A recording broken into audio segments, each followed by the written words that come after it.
রামিসার বাবা বলতেছে আমি বিচার পাবো না। কয় বছরের সন্তান সে ধর্ষণ হয়েছে। রামিসার বাবা কখনো সরকারকে ক্ষমা করবে না। রামিসার বাবার কেন তার সন্তানকে কেন হলো ধর্ষণ করা হয়েছে। এজন্য বলবো স্বরাষ্ট্রমন্ত্রী সালাউদ্দিন ব্যর্থ। একটা লোক মারা যাবে এবং উনি এটার প্রতিবাদ থেকে শুরু করে কোনো কিছু করছে না। এই জন্য আমাদের জায়গা থেকে আমরা মনে করি দেশ চালাইতে এবং বাংলাদেশের আইন শৃঙ্খলা রক্ষা করতে স্বরাষ্ট্রমন্ত্রী ব্যর্থ হয়েছেন। এই জন্য আমি মনে করি যে তারেক রহমান মাছ কাট বাদ দিয়ে তারেক রহমান নিজে হলো স্বরাষ্ট্র মন্ত্রণালয়ে ডিল করা প্রয়োজন। নাকি আপনারা কি এটার সাথে? এই জন্য হলো মানে উনি যদি না পারে তখন এখন আমাদের কি ওই যে শেখ হাসিনার সময় ছিল যারাই দেয় হলো ফেল করে এবং সালাউদ্দিন সাহেবও আশা বসে থাকে কখন তারেক রহমান কোন দিকে হলো ঝামেলায় পড়ে যায় আমার মন্ত্রিত্বটা চলে যায়। মন্ত্রীদেরও তো হাত পা বাঁধা, অনেক মন্ত্রীর সাথে তো আমাদের কথা হয় যে ফাইল নিয়ে যায়, ফাইল রেখে চলে যান, কারণ আমার এটা হলো হাওয়া ভবনের লোকদেরই হলো আমি করতে হবে, আপনার দরকার নাই এখানে। তো সরকারের যে কিচেন ক্যাবিনেট আছে অর্থাৎ মন্ত্রণালয়ের ভিতরে সরকারের একটা আলাদা মন্ত্রণালয় আছে, সেই মন্ত্রণালয়টা কিচেন ক্যাবিনেট হলো সবচেয়ে দক্ষ মানুষদের দিয়ে বানায় যারা হলো বাংলাদেশটা লিড করে থাকে বা যে কোনো কান্ট্রি লিড করে থাকে। সরকারের কিচেন ক্যাবিনেটটা হলো হাওয়া ভবনের কিচেন ক্যাবিনেট এবং যারা দুর্নীতি অর্থনৈতিক শৃঙ্খলা থেকে অনেক কিছুর সাথে জড়িত তারাই কিন্তু বাংলাদেশের নেতৃত্ব দিচ্ছে, যাদের কাছে আমরা কোনো আশা করতে পারছি না। এটা আমাদের জন্য দুঃখজনক যে 3 মাসের মাথায় আমাদের সরকারের বিরোধিতা করতে হচ্ছে। যেখানে সরকার হানিমুনে আছে, আর হানিমুনে কেউ যদি ডিস্টার্ব করে তখন তো সরকার একটু বেশি রাগান্বিত হয় যে কোনো হানিমুন পিরিয়ডে, যে হানিমুনে আসছি এত সুন্দর একটা অবস্থানে আছি তোমরা কেন উকি ঝুঁকি দিচ্ছ, মানে আমাদেরকে একটু ডিস্টার্ব করতেছো। তো সরকার যে হানিমুনে যাচ্ছে সে হানিমুন পিরিয়ডে তো হলো আমাদের বাংলাদেশ তো নষ্ট হয়ে যাচ্ছে, সীমান্তে মানুষ মারা যাচ্ছে, নদীগুলো রক্ষা না করে খাল খনন করতেছে এবং সকলের উপর একটা ধ্বংসযজ্ঞ চালিয়ে দিচ্ছে। এটা তো আসলে আমরা মানতে পারবো না। এটা হলো একটা ছাত্রদলের যে হলো ওই মন্ত্রী হাবিবুর রশিদ থেকে কি যেন নাম, যে হলো লাল বাসের পিছনে দৌড়ায়, ও মানতে পারবে, আমি কিন্তু মানতে পারবো না, কারণ আমার মগজ আছে ওর মগজ নাই। ও দৌড়াইতে পারবে, আমি দৌড়ানোর লোক না।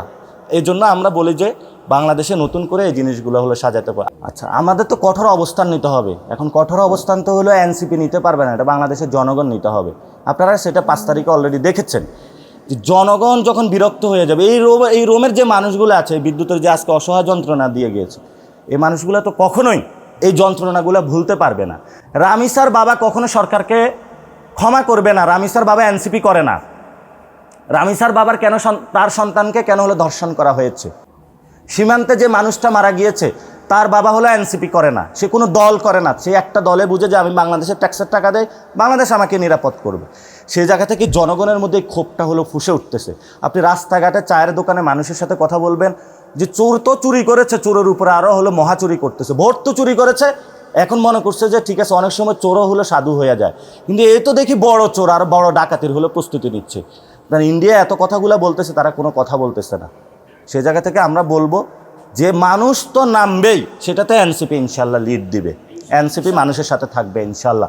জনগণের যেই কোনো ন্যায্য অধিকারের সাথে আমরা এই যে কয়েকদিন পরে ইবতিদায়ী যারা শিক্ষক আছে তারা আমাকে মেসেজ দিয়েছে যে আমরা ইবতিদায়ী শিক্ষকরা যারা আছি মাদ্রাসায় আমরা দীর্ঘদিন ধরে নিপীড়িত, আপনি আসবেন। আমি যাবো ইনশাল্লাহ তাদের সাথে, কারণ তাদের বেতন কাঠামো ঠিক করতে হবে। সরকার বড় বড় কথা বলেছে, তো সরকার এই পর্যন্ত কয়টা চাকরির ব্যবস্থা করেছে? কোনো চাকরির ব্যবস্থা করে নাই।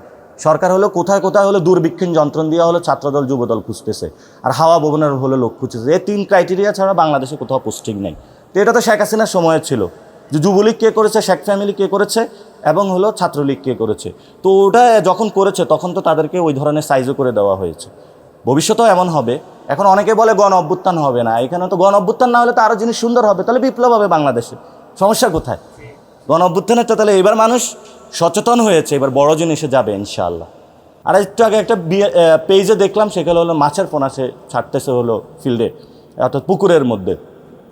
এখন মাছের পোনা যে আপনি পুকুরের মধ্যে ছাড়তেছেন, তা আমরা বলবি যে যে ভাতে মাছে হলো বাঙালি। আমাদের কোথাও হলো নদীতে পানি নাই, সে হলো খাল কাটতেছে। তো খাল কাটতেছে, তো তাহলে খালের মধ্যে হলো কোথা থেকে পানি আসবে? এটা তো নদী থেকে পানি আসবে, নাকি আপনি খালে ওই বঙ্গোপসাগর থেকে হলো লবণাক্ত পানি ঢুকাবেন? তো তারা এত উলুট পালুট কাজ করতেছে। এবং বাংলাদেশের আমাদের যারা এতদিন বড় বড় প্রগতিশীল কথা বলেছে, বড় বড় কলাম রেখেছে, কেউ বলেছে আমি বুয়েট থেকে পাশ করেছি, আমি হলো সবচেয়ে বাংলাদেশের হলো এনভায়রনমেন্টালিস্ট, তাদের পরিচয়, তাদের কলামিস্ট, থিঙ্কার, কত যে শব্দ তারা আবিষ্কার করছে। কিন্তু যখন বিএনপি কোনো উদ্যোগ নেয় তখন তারা চুপসে পড়ে এখানে বসে আছে, কারণ তাদের কিছুতে 2 টাকা 3 টাকা হলো ভিক্ষুকের মতন হলো সরকার টাকা ঢুকাইয়া দিছে এগুলার পকেটে। ফলত এই ভিক্ষুকের যখন টাকা ঢুকাইয়া দিছে ভিক্ষুকের মতন হলো কথা বলে। আপনি যে পদ্মা ব্যারেজটা করতেছেন, আপনি ইলেকশনের আগে স্লোগান দিলেন জাগো বাহে তিস্তা, অর্থাৎ তিস্তাতে মশাল মিছিল করলেন, এটা দিয়ে পুরো বাংলাদেশের মানুষ আশান্বিত হয়েছে যে ঠিক আছে, না হলে নদীতে মনে হয় পানি আসবে, তিস্তা ব্যারাজ হবে। আমি লালমনিরহাট কয় এটা তো সবই দেখি হলো এখানে হলো রাজনৈতিক একটা হলো প্রতারণা। এখন আপনি এরপরে যা বানাচ্ছেন কোথায়? পদ্মা ব্যারেজ। তো আপনার পদ্মা ব্যারেজে পানি আসবে কোথায়? ওদিকে তো ফারাক্কা ব্যারেজ আছে, ওইখানে পানি ছাড়লেই তো এখানে আসবে। তো আপনার হলো ব্যারেজের মধ্যে সে যখন তখন দরকার হলে পানি ছেড়ে দিবে, পানিটা এখানে সব এনভায়রনমেন্টালিস্ট থেকে শুরু করে যারা জাতীয় প্রকৌশলী রয়েছে তারা বলতেছে পদ্মা ব্যারেজের বড় ধরনের এখানে হলো যে ইনভেস্টমেন্ট আমরা করতেছি সেই ইনভেস্টমেন্ট হলো ফাও একটা ইনভেস্টমেন্ট হবে। সরকার এখানে কোনো কনসিডারেশন নিচ্ছে না এবং তারা সবাইকে বলতেছে সরকার হলো সবচেয়ে ভালো কাজ করতেছে, কার্ড দিয়ে আপনারা সবাই শান্ত থাকবেন। তা আমাদের যদি পানি না থাকে, আপনি দক্ষিণবঙ্গে যাবেন, মানুষ হলো ফসলি জমি চাষ করতে পারতেছে না, বঙ্গোপসাগরের হলো পানির উপরে উঠে গেছে এবং সেগুলো লবণাক্ত পানি, চাষিদের মাথায় হাত। এবং দক্ষিণবঙ্গে আপনি যেই মানুষগুলো জীবন জীবিকার সাথে জড়িত তাদের খুব বাজে অবস্থা। উত্তরবঙ্গে যাবেন, আপনি রাজশাহীতে যাবেন, এই যে আমের সিজন আসছে, আম চাষিদের মাথায় হাত। আম নামায় সে হলো বিক্রি করবে যায় ঢাকা 120 টাকা আমের কেজি, তো ওইখানে হলো শুধু 20 টাকা না 30 টাকা আমের কেজি। তাহলে ওই কৃষকটা আম উৎপাদন করে তার জীবনটা হলো কিভাবে চালাবে? তাহলে আপনি প্রত্যেকটা সেক্টরে, কৃষি সেক্টর ধ্বংস করে দিচ্ছেন, চামড়া সেক্টর ধ্বংস করে দিচ্ছেন, আমাদের নদী খাল এনভায়রনমেন্টের জায়গাগুলো ধ্বংস করে দিচ্ছেন। এরপরে বড় বড় কথা বলেন, যদি এগুলো বিরোধিতা করা হয় তখন বলেন যে আপনারা খারাপ, আপনাদেরকে হলো রাস্তায় ধরে পিটাইতে হবে। একবার যদি পিটানি দেওয়া হয় সব নাকি তাদের বন্ধ হয়ে যাবে। এখন ওরা আমাদেরকে ধমক দেয় পিটাবে, তা আমরা কি চুপ করে বসে থাকবো নাকি? যে আমরা কি মানে ওদের পিটা খাবো আর আসো তুমি করো আর আমি বসে থাকি, আমি হলো বসে বসে দেখব? এই পরিস্থিতিতে তো আমরা যাব না। তো এখন আপনাদের দুই একটা আমরা কোশ্চেন নিব। আমরা ডিরেক্টলি বলতেছি চামড়া অধিদপ্তর ইনস্টিটিউট স্থাপন করতে হবে এবং আলাদা লেদার কোড চালু করতে হবে, যেটা লেদার বোর্ড চালু করতে হবে। এবং আজ গতকালকে একটা বড় ধরনের ঘটনা ঘটেছে বাংলাদেশে, এটা কি জানেন? সুপ্রিম কোর্ট বা বিচারালয়ের আলাদা কিন্তু সচিবালয়ের প্রতিষ্ঠা করার কথা ছিল, সেটা কিন্তু সরকার বাদ দিয়েছে। এই যে 15 বছর বিএনপি সকল নেতাকর্মী মামলাগুলা টানলো, মামলা জটে পড়লো, কোর্টের বারান্দায় বারান্দায় ঘুরলো, বললো শেখ হাসিনা আমাদের জীবন নষ্ট করে দিয়েছে, অসংখ্য বউ তার হাজব্যান্ডকে হলো মামলা জটে হারিয়ে ফেলেছে, এই যে মামলা শেষ হয় না, নাসিরুদ্দিন পিন্টু হলো জেলে মারা গেছে। এখন তারা হলো ক্ষমতায় এসে হলো সুপ্রিম কোর্টের আলাদা যে সচিবালয় প্রতিষ্ঠা হবে এটা তারা বানাইলো না। এবং যে র্যাব হলো এতদিন ধরে মানুষের উপর অত্যাচার করেছে, তারাই র্যাব গঠন করলো। এখনই আবার এটাকে এলিট ফোর্স নামে কোন ধরনের মানুষের উপর তারা অত্যাচার চালায় সেই বিষয়ে কোনো ক্লিয়ারেন্স না দিয়ে একটা আইন বানিয়ে তারা আবার এটাকে এলিট ফোর্স বাংলাদেশের উপরে মানুষের উপরে চাপায় দিল। তা আমরা এই বিষয় নিয়ে উদ্বিগ্ন। সরকার একদিকে হলো চুক্তি করতেছে পাকিস্তানের সাথে, আরেকদিকে হলো চায়নার সাথে, আরেকদিকে হলো আমেরিকার সাথে, আরেকদিকে হলো ইন্ডিয়ার সাথে। তো আপনার গোল পোস্ট তো হলো দুই দিকে দুইটা, আপনি 4টা গোল পোস্ট বানায় 4 দিকে গোল দিলে তো কোনো গোলে হবে না। সরকার এখন 4 দিকে তার মেরুকরণ স্থাপন করেছে। এভাবে যদি দেশ চলে, আমরা 18 কোটি মানুষ হলো ধ্বংসের দিকে চলে যাচ্ছে।